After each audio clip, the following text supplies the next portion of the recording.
Last lecture में मैंने ये कहा था कि आप खुद प्रूफ कर लेंगे कि स्पेस एलपी जो है वो कंप्लीट है, लेकिन आज मैं इसका प्रूफ करवा रहा हूँ क्योंकि बहुत सारे लोगों ने कहा कि इसका भी प्रूफ करवा दिया जाए। इसका प्रूफ करवाने से पहले ज़रा याद कर लेते हैं कि कॉची सीक्वेंस क्या होती है और कन्वर्जेंट सीक्वेंस क्या होती है और कंप्लीट स्पेस कहते किसको हैं। अगर आपके पास एक मैट्रिक्स स्पेस हो और हर पॉजिटिव एप्सिलॉन के लिए आपको एक नेचुरल नंबर एन नॉट मिल जाए कि सीक्वेंस की वो टर्म्स जिनका नंबर एन नॉट या उससे ग्रेटर हो उनका डी एप्सिलॉन से लेस हो, तो हम कहते हैं वो सीक्वेंस कॉची है। अगर सीक्वेंस की टर्म्स का आपस का डी कम हो जाए हर पॉजिटिव एप्सिलॉन से, और हम कहते हैं सीक्वेंस कन्वर्जेंट है।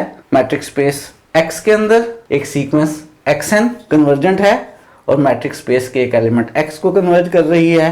अगर हर पॉजिटिव एप्सिलॉन के लिए आपको एक नेचुरल नंबर n नॉट मिल जाए कि जब भी सीक्वेंस की टर्म का नंबर n नॉट या उससे ग्रेटर हो, सीक्वेंस की टर्म्स और x का d एप्सिलॉन से लेस हो जाए, और ऐसी मैट्रिक्स स्पेस जिसमें हर कॉची सीक्वेंस कन्वर्जेंट हो, हम उसको कंप्लीट मैट्रिक्स स्पेस कहते हैं। यहाँ पर हमने प्रूव ये करना है कि स्पेस LP कंप्लीट है, यानी हमें प्रूव ये करना है कि स्पेस LP के अंदर हर कॉची सीक्वेंस जो है वो कन्वर्जेंट है। तो आप पहले याद ये कर लेते हैं कि स्पेस LP जो है वो होती किस तरह की है, इसमें किस तरह के एलिमेंट्स होते हैं, इसमें किस तरह की चीज़ें होती हैं। जो स्पेस LP है इसके अंदर सीक्वेंसेस होती हैं। एलिमेंट है x1 LP का, ये एक सीक्वेंस है। इस सीक्वेंस में एलिमेंट जो हैं वो चेंज हो रहे हैं सबस्क्रिप्ट में x11, x21, x31 और so on xi1 i from 1 to infinity. ये एक सीक्वेंस है LP में। इसी तरह से x2 एक सीक्वेंस है, तो x1 2 x2 2 x3 2 ये एक सीक्वेंस है LP में। LP में होने का मतलब ये है कि इस सीक्वेंस के ये जो एलिमेंट्स हैं ये रियल या कॉम्प्लेक्स नंबर्स हैं, एक बात। और दूसरी बात ये कि ये जो सीक्वेंस है हमारे पास x1, इसके मॉडुलाई लेकर पावर p लेकर और सम लें यानी सीरीज बनाएं तो ये सीरीज कन्वर्जेंट है। ये वाला सम किसी ना किसी रियल नंबर के इक्वल है, इन्फिनिटी से लेस है। इसी तरह से x2 सीक्वेंस अगर LP में है तो इसके कॉरस्पॉन्डिंग जब आप सीरीज बनाते हैं xi2 मॉडुलस के पावर p वाली, तो ये सीरीज कन्वर्जेंट है, ये सम इन्फिनिटी से लेस है, ये कोई ना कोई रियल नंबर है। ये जो इसमें LP है इसमें p क्या है, p कोई एक फिक्स्ड रियल नंबर है और ऐसा रियल नंबर है जो ग्रेटर और इक्वल टू 1 है। p को 1 ले लें, p को 2 ले लें, p को 3/2 ले लें, तो p की डिफरेंट वैल्यूज के लिए आप डिफरेंट मैट्रिक्स स्पेसेस LP बना सकते हैं जब भी आप p को कोई फिक्स कर लेंगे और 1 या 1 से बड़ा रियल नंबर लेंगे। मैट्रिक्स स्पेस LP में d कैसे डिफाइन किया जाता है। अगर मैट्रिक्स स्पेस LP के दो एलिमेंट्स x1 और x2 हैं, ये दोनों सीक्वेंसेस हैं, इनके दरमियान d कैसे डिफाइन करते हैं। इन सीक्वेंस की कॉरस्पॉन्डिंग टर्म्स के डिफरेंस के मॉडुलस की पावर p लेते हैं। फर्स्ट टर्म में से फर्स्ट टर्म माइनस करें, मॉडुलस लें, पावर p लें। सेकंड टर्म में से सेकंड टर्म माइनस करें, मॉडुलस लें, पावर p लें और सो ऑन। ये एक सीक्वेंस बना लें। इसकी मदद से हम d डिफाइन करते हैं। कैसे डिफाइन करते हैं, ये d का फार्मूला आपके सामने लिखा हुआ है। इन सारे मॉडुलाई का सम फ्रॉम 1 टू इन्फिनिटी और इसकी पावर 1/p, ये d का फार्मूला है। जो हमारे पास LP सेट है ये एक मैट्रिक्स स्पेस है इस मैट्रिक के रिस्पेक्ट से। हमने प्रूव ये करना है कि ये स्पेस LP जो है ये कंप्लीट मैट्रिक्स स्पेस है। कैसे प्रूफ करेंगे, बिल्कुल उसी तरह से जैसे हमने L इन्फिनिटी को प्रूव किया था। एक कॉची सीक्वेंस लेंगे LP के अंदर और प्रूव ये करेंगे कि वो कॉची सीक्वेंस कन्वर्जेंट है। तो LP में एक कॉची सीक्वेंस जो है वो हम लेने लगे हैं।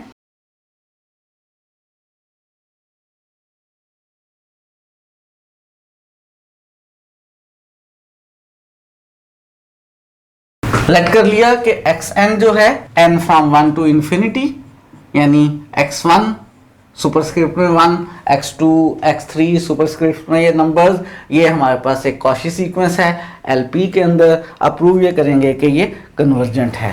ये जो हमने सीक्वेंस xn ली है LP के अंदर, इस सीक्वेंस का हर एलिमेंट इटसेल्फ भी एक सीक्वेंस है।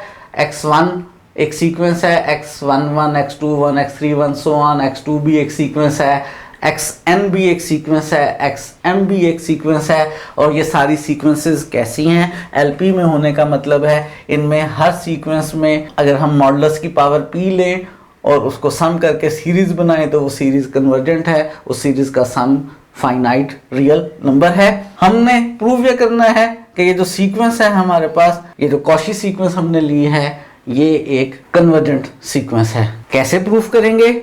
हम करेंगे ये कि इन सीक्वेंसेस से x1, x2, xn, xm से फर्स्ट टर्म लेकर एक सीक्वेंस बना लेंगे, x11, x12, x13, x1n, x1n and 1 to infinity first terms की एक सीक्वेंस बना लेंगे। हर सीक्वेंस की सेकंड टर्म लेकर हम एक सीक्वेंस बना लेंगे, x21, x22, x2n, x23, x2n एक सीक्वेंस बना लेंगे n1 to infinity। इसी तरह थर्ड टर्म्स की एक सीक्वेंस बना लेंगे। साबित ये करेंगे, प्रूव ये करेंगे कि ये हर सीक्वेंस कॉची सीक्वेंस है। ये जो सीक्वेंस है हमारे पास, ये सीक्वेंस रियल या कॉम्प्लेक्स नंबर्स की है। हमें मालूम है रियल या कॉम्प्लेक्स नंबर्स में हर कॉची सीक्वेंस कन्वर्जेंट होती है, क्योंकि R और C हमारे कंप्लीट मैट्रिक्स स्पेसेस हैं। x1n जो सीक्वेंस है ये कन्वर्जेंट है। सपोज कर लेंगे ये x1 को कन्वर्ट कर रही है। x2n कन्वर्जेंट सीक्वेंस है। सपोज कर लेंगे ये x2 को कन्वर्ट कर रही है। इन सीक्वेंसेस की लिमिट्स जो हैं वो कोई ना कोई रियल या कॉम्प्लेक्स नंबर्स होंगे। उन लिमिट्स की मदद से एक नई सीक्वेंस x बना लेंगे और प्रूव ये करेंगे कि ये जो कॉची सीक्वेंस xn है ये इस x को कन्वर्ज कर रही है। एक बात। और दूसरी बात ये भी प्रूव करेंगे कि ये x जो है वो LP का एलिमेंट है। अगर हम ये दो बातें प्रूफ करने में कामयाब हो गए तो इसका मतलब होगा कि हमने जो कॉची सीक्वेंस ली थी xn LP के अंदर वो कन्वर्ज कर गई है। LP के ही एक एलिमेंट को LP के अंदर हर कॉची सीक्वेंस कन्वर्जेंट होती है और LP एक कंप्लीट मैट्रिक्स स्पेस है। तो ये चीज़ें लिखते हैं। ये जो सीक्वेंस xn है ये LP में कॉची सीक्वेंस है, तो इसके कॉची होने का इस्तेमाल करते हैं। इसका मतलब है कि फॉर एवरी एप्सिलॉन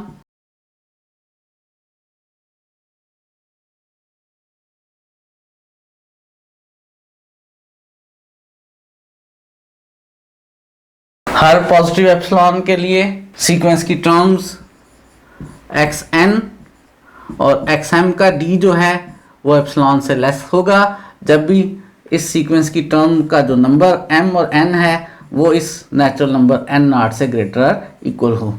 ये हमने xn के कॉची होने का यूज़ किया है। और d का फार्मूला इस्तेमाल कर लेते हैं।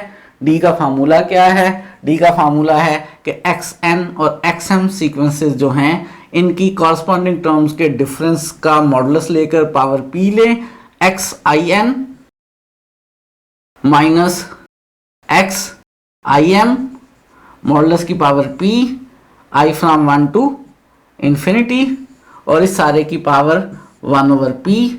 ये लेस है किससे? एप्सिलॉन से। ये मैंने d इस्तेमाल किया है LP के एलिमेंट्स का d का फार्मूला। दोनों साइड्स पर इस इनक्वालिटी में पावर p ले लें तो हमारे पास आ जाएगा summation i from 1 to infinity xin minus xim power p less than epsilon power p। इस इनक्वालिटी को नंबर कर लेते हैं। इस इनक्वालिटी का हम बार बार यूज करेंगे। इसकी मदद से हमने प्रूव ये करना है, क्या प्रूव करना है कि फर्स्ट एलिमेंट्स वाली सीक्वेंस कॉची है, सेकंड एलिमेंट्स वाली सीक्वेंस कॉची है, थर्ड एलिमेंट्स वाली सीक्वेंस जो है वो कॉची है।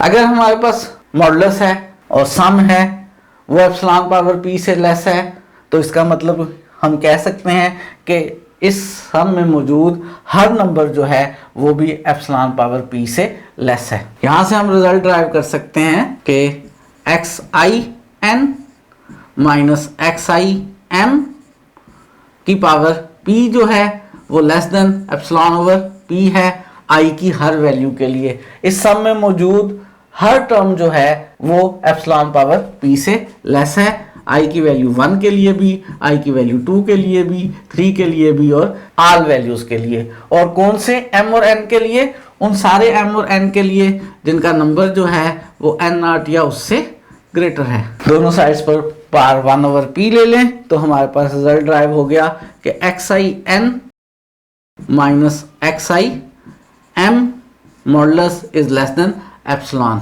i की हर वैल्यू के लिए, i की वैल्यू 1 2 3 सो ऑन, और for all m and n greater or equal to n0।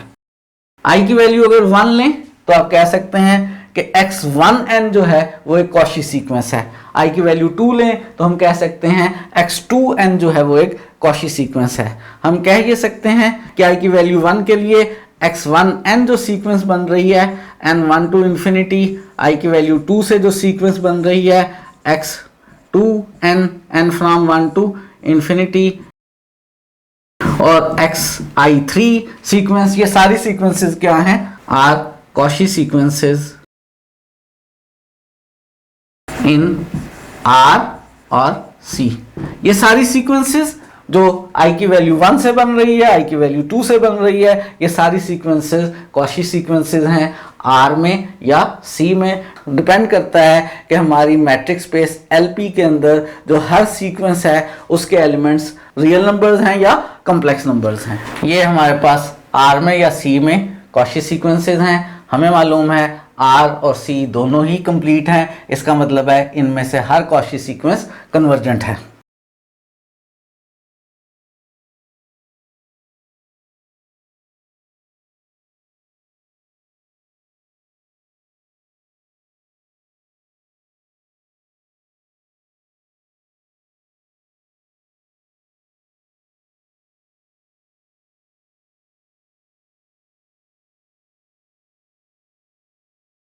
चूंकि R और C दोनों कंप्लीट मैट्रिक्स स्पेसेस हैं तो x1n सीक्वेंस कन्वर्ज कर रही है R या C में ही किसी एलिमेंट को। x1n सपोज कर लें कि x1 को कन्वर्ज कर रही है, x2n सीक्वेंस x2 को कन्वर्ज कर रही है, जनरली xin जो है वो सीक्वेंस xi को कन्वर्ज कर रही है। i की वैल्यूज 1 2 3 और सो ऑन इन्फिनिट वैल्यूज के लिए, सारी वैल्यूज के लिए। ये जो हमारे पास इन सीक्वेंसेस की लिमिट्स आ रही हैं, इन लिमिट्स की मदद से हम एक नई सीक्वेंस x बनाने लगे हैं। हम एक सीक्वेंस x बना रहे हैं। सीक्वेंस x किन की मदद से बना रहे हैं? xi की मदद से, i फ्रॉम 1 टू इन्फिनिटी। अब हम प्रूव ये करेंगे कि जो हमारी LP की सीक्वेंस xn है वो इस x को कन्वर्ज कर रही है, और ये प्रूव करेंगे कि ये जो एलिमेंट x है ये LP का ही एलिमेंट है। अब हम क्या शो करेंगे?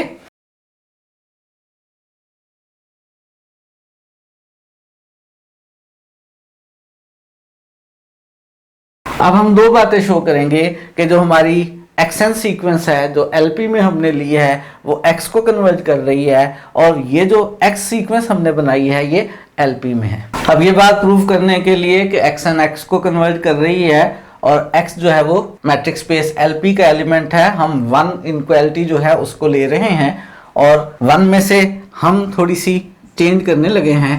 चेंज हम ये कर रहे हैं कि इसमें सम 1 टू इन्फिनिटी है, लेकिन मैं इसको फाइनाइट सम ले रहा हूँ। मैं इसमें सम ले रहा हूँ i फ्रॉम 1 टू k तक।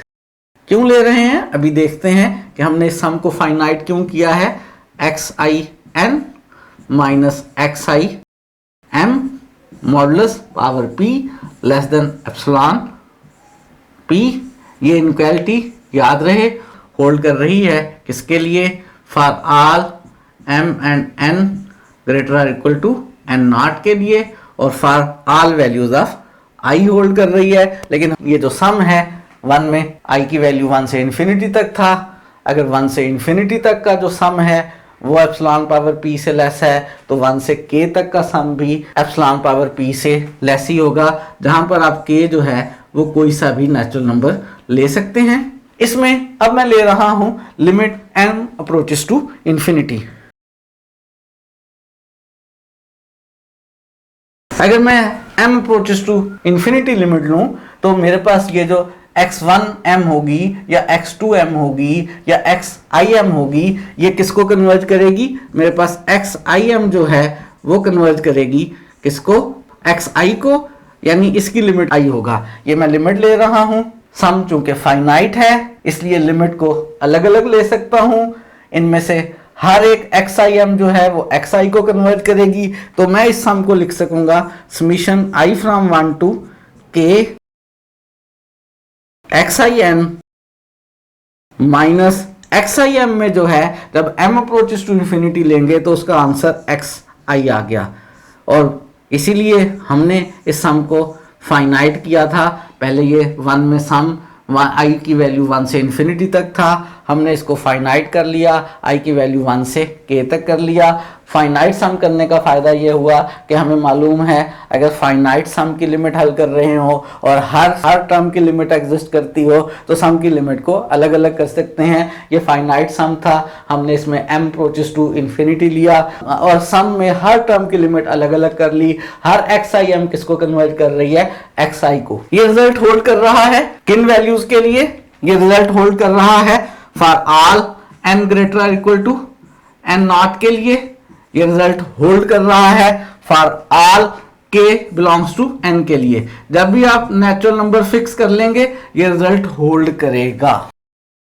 इस रिजल्ट में अगर हम दोनों साइड्स पर पावर 1/p ले लें तो लेफ्ट साइड पर हमारे पास बन जाएगा sum I from 1 to k XIN minus XI modulus की power p whole power 1/p is less than epsilon for all n greater equal to n naught and for all k greater equal to n naught। अगर मैं यहां पर k को बदलता चला जाऊं, 1 रख लूं, 2 रख लूं, 3 रख लूं, 4 रख लूं, हर दफा ये वाला सम जो है एप्सिलॉन से लेस आ जाएगा। इसका मतलब है इस तरह के अगर मैं इन्फिनिट सम्स भी बना लूं k की वैल्यू चेंज करते हुए तो एप्सिलॉन जो है वो उन सब से ग्रेटर है। दूसरे वर्ड्स में कह सकते हैं बेसिकली एप्सिलॉन जो है वो उन सब का अपर बाउंड है। तो हम यहाँ से रिजल्ट ड्राइव ये कर सकते हैं कि k की डिफरेंट वैल्यूज लेने से हमारे पास जो ये सम बन रहे हैं एप्सिलॉन उन सब का अपर बाउंड है। अगर एप्सिलॉन इन सारे सम्स का अपर बाउंड है I फ्रॉम 1 टू k के लिए, तो अगर हम सम ले लें I from 1 to infinity XIN minus XI modulus power p whole 1/p, तो ये क्या होगा? लेसर इक्वल टू एप्सिलॉन होगा। हर सम k की हर वैल्यू के लिए एप्सिलॉन से लेस है। इसमें अगर हम लिमिट ले लें k अप्रोचेस टू इन्फिनिटी तो जो फिर सम बनेगा वो एप्सिलॉन के इक्वल भी हो सकता है, यानी लेसर इक्वल टू एप्सिलॉन हम उसको कह सकते हैं। और ये जो लेफ्ट साइड पर इस वक्त हमारे पास रिजल्ट बन रहा है ये बेसिकली बन क्या रहा है? ये बन रहा है d किस किस का? ये d बन रहा है xn का और x का। xn और x का d जो है वो एप्सिलॉन से लेसर इक्वल है for all n greater equal to n naught के लिए। अगर ये एप्सिलॉन से लेसर इक्वल है तो हम इसको 2 एप्सिलॉन से लेस भी कह सकते हैं।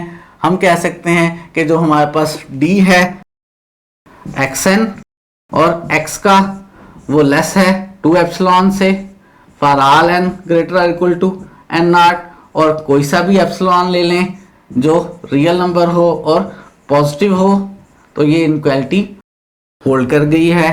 और इसका क्या मतलब है? इसका बिल्कुल क्लियर मतलब है, ये कन्वर्जेंट सीक्वेंस की डेफिनेशन हो गई है। इससे रिजल्ट ड्राइव ये हो रहा है कि जो हमारी xn है वो x को कन्वर्ज कर रही है। हमने LP में एक कॉची सीक्वेंस ली थी xn, हमने एक नई सीक्वेंस x बनाई, जो सीक्वेंस xn है वो इस नई सीक्वेंस x को कन्वर्ट कर रही है। अगर हम बस एक बात और प्रूव कर दें कि ये जो सीक्वेंस x हमने बनाई है ये भी LP में है तो हमारा प्रॉब्लम सॉल्व हो जाएगा, LP कंप्लीट प्रूव हो जाएगी। अब लास्ट में हमने ये शो करना है कि जो x है वो एलिमेंट है किसका? LP का। x को LP का एलिमेंट शो करने के लिए हमें क्या शो करना है भला? एक बात ये कि ये सीक्वेंस ऑफ रियल और कॉम्प्लेक्स नंबर्स है वो तो ठीक है, हमने x बनाया ही ऐसे था।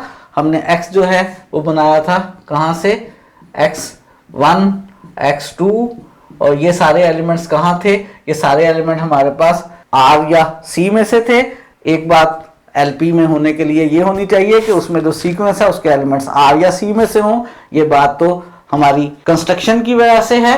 दूसरा हमने ये शो करना है x जो सीक्वेंस है उससे अगर हम सीरीज बनाएं, कौन सी वाली सीरीज बनाएं, समीशन xi मॉडुलस की पावर p वाली, i फ्रॉम 1 टू इंफिनिटी। तो ये जो सीरीज है ये कन्वर्जेंट है।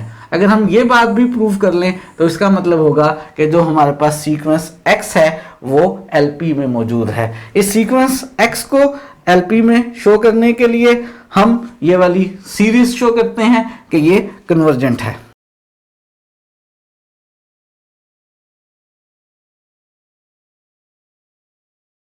उसके लिए हम यहां पर मॉडुलस के अंदर जो है इसमें xim माइनस भी कर रहे हैं और xim प्लस भी कर रहे हैं और इसकी पावर p। और आपको याद है इस तरह का सम जो है, जो हमारे पास इस वक्त i फ्रॉम 1 से इंफिनिटी तक का है, अगर हम मिन कॉस की इनक्वालिटी का इस्तेमाल करें तो बाय मिन कॉस की इनक्वालिटी इस सम को हम अलग अलग कर सकते हैं।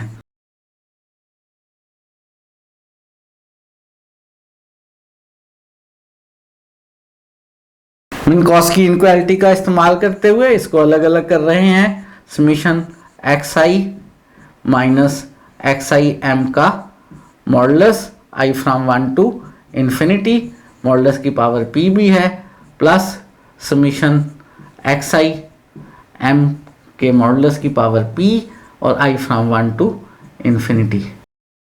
अगर ये लेस देन इंफिनिटी हो तो इसका मतलब है लेफ्ट साइड भी हमारी लेस देन इंफिनिटी है। xim के मॉडुलस की power p, i from 1 to infinity, ये तो लेस देन इंफिनिटी ही है।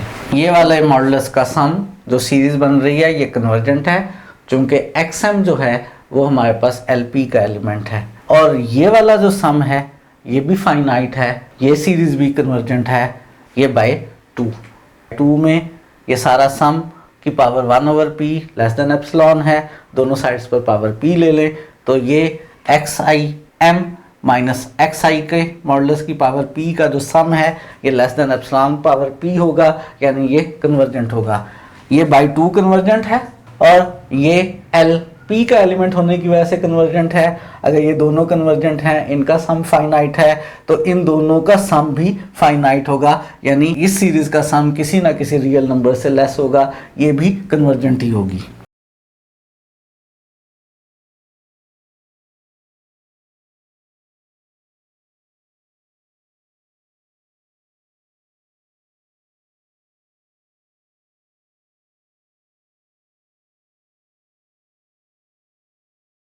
ये सम लेस देन इन्फिनिटी है, ये सम लेस देन इन्फिनिटी है, तो इन दोनों का सम भी लेस देन इन्फिनिटी होगा, यानी हमारे पास summation xi modulus power p i from 1 to infinity less than infinity है।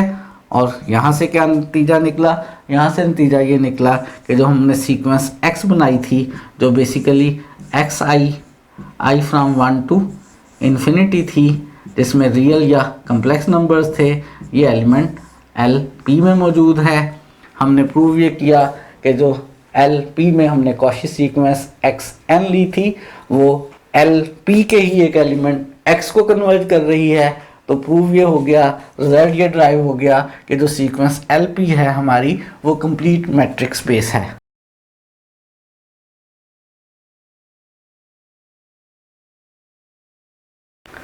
लास्ट में जल्दी से एक दफ़ा रिवाइज कर लेते हैं। LP को हमने प्रूव ये करना था कि ये एक कंप्लीट मैट्रिक स्पेस है। हमने LP में एक कॉची सीक्वेंस ली, LP में कॉची सीक्वेंस है तो हर एप्सिलॉन पॉजिटिव के लिए एक नेचुरल नंबर n0 मिलेगा कि सीक्वेंस की टर्म्स xn और xm का जो d है वो एप्सिलॉन से लेस होगा जब भी नंबर ऑफ टर्म जो है वो n0 या n0 से ग्रेटर हुआ। LP में सीक्वेंसेस हैं, LP में दो सीक्वेंसेस के दरमियान डी कैलकुलेट करने का ये फार्मूला है, वो फार्मूला हमने लिख लिया, दोनों साइड्स पर पावर p ले ली। हमने प्रूव ये कर लिया कि जो हर सीक्वेंस है उसमें से जो सीक्वेंस की फर्स्ट टर्म से एक नई सीक्वेंस बन रही है वो कॉची है, सेकंड टर्म से लेकर एक जो नई सीक्वेंस बना रहे हैं वो कॉची है। और ये कॉची सीक्वेंसेस कहाँ पर हैं, ये R या C में कॉची सीक्वेंसेस हैं। हमें मालूम है R या C जो है वो क्या होती है, हमें मालूम है R या C जो है वो कंप्लीट मैट्रिक स्पेस होती है। तो हर सीक्वेंस x1n x2n जो है वो कन्वर्ट कर रही है। इनमें से x1n सीक्वेंस जिस नंबर को कन्वर्ट कर रही है वो R या C में है, हमने उसको जो है x1 कह लिया। जो x2n सीक्वेंस जो है वो x2 को कन्वर्ट कर रही है, xin जनरली xi को कन्वर्ट कर रही है। याद रहे यहाँ पर हर xi जो है वो रियल या कॉम्प्लेक्स नंबर है। हमने ये जो सीक्वेंसेस की लिमिट्स आ रही थी इनसे एक नई सीक्वेंस x बना ली। हमने कहा अब हम दो बातें प्रूफ करेंगे, एक ये जो हमने शुरू में कॉची सीक्वेंस xn ली थी वो इस नंबर x को कन्वर्ट कर रही है, और दूसरा ये कि ये x सीक्वेंस जो हमने बनाई है ये LP का एलिमेंट है। इसके लिए हमने वही जो कॉची से रिजल्ट बना था उसका इस्तेमाल किया, उसमें इन्फिनिट सम आ रहा था। हमने उस सम को जो है 1 से लेकर इन्फिनिटी की बजाय हमने उस सम को 1 से लेकर k तक का सम ले लिया। 1 से k तक का सम लेने का फायदा ये हुआ कि अब अगर हम इसमें लिमिट लें और उस लिमिट को हम सम में सेपरेट कर सकते हैं। इन्फिनिट सम में किसी लिमिट को सेपरेट करना पॉसिबल नहीं है। हमने xim में लिमिट लिया m अप्रोचेस टू इन्फिनिटी, वो लिमिट हमें मालूम है एग्जिस्ट करती है। अभी हमने कहा है कि उसका आंसर xi है, तो इस फाइनाइट सम में हमने लिमिट ली, अलग अलग ले ली, हर एक की लिमिट xi आ गई।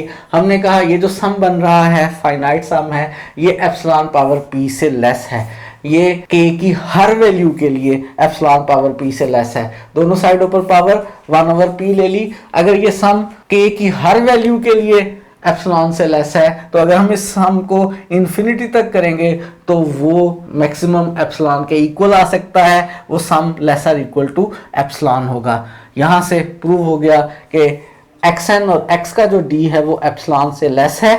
इसका मतलब है जो सीक्वेंस xn है वो x को कन्वर्ट कर रही है। एक बात प्रूव हो गई कि सीक्वेंस xn x को कन्वर्ट कर रही है। दूसरी बात प्रूव करने के लिए कि x जो है वो LP का एलिमेंट है, उसके लिए हमने प्रूव ये करना था कि x से जो सीरीज बन रही है summation xi modulus power p i from 1 to infinity ये कन्वर्जेंट है। इसके लिए हमने बीच में xim माइनस और प्लस कर ली, मिनकॉस की इनक्वालिटी यूज की जो कि हमारे लिए होल्ड करती है p की हर फिक्स्ड वैल्यू 1 और 1 से ग्रेटर के लिए और रियल या कॉम्प्लेक्स नंबर्स xi's के लिए। तो मिनकॉस की इनक्वालिटी यूज की। अब हमारे पास एक xim के मॉडुलस की पावर p बन गई, क्योंकि xm सीक्वेंस LP में थी। इसका मतलब है ये सम कन्वर्जेंट है, ये सम इन्फिनिटी से लेस है। और xi माइनस xim के मॉडुलस की पावर p वाला जो सम है वो आप यहाँ से देख सकते हैं कि वो एप्सिलॉन पावर p से लेस है। ये सम भी फाइनाइट है, ये इन्फिनिट सम भी फाइनाइट है, तो इन दो फाइनाइट नंबर्स का सम भी फाइनाइट है, यानी ये वाला जो इन्फिनिट सम है ये भी फाइनाइट है। इसका मतलब है जो सीक्वेंस x है वो LP का एलिमेंट है, और प्रूव हो गया कि LP एक कंप्लीट मैट्रिक्स स्पेस है। आज हमने प्रूव ये किया है कि जो मैट्रिक्स स्पेस LP है वो एक कंप्लीट मैट्रिक्स स्पेस है। आज के लिए इतना ही। नेक्स्ट लेक्चर में हम एक और मैट्रिक्स स्पेस को कंप्लीट मैट्रिक्स स्पेस प्रूफ करेंगे।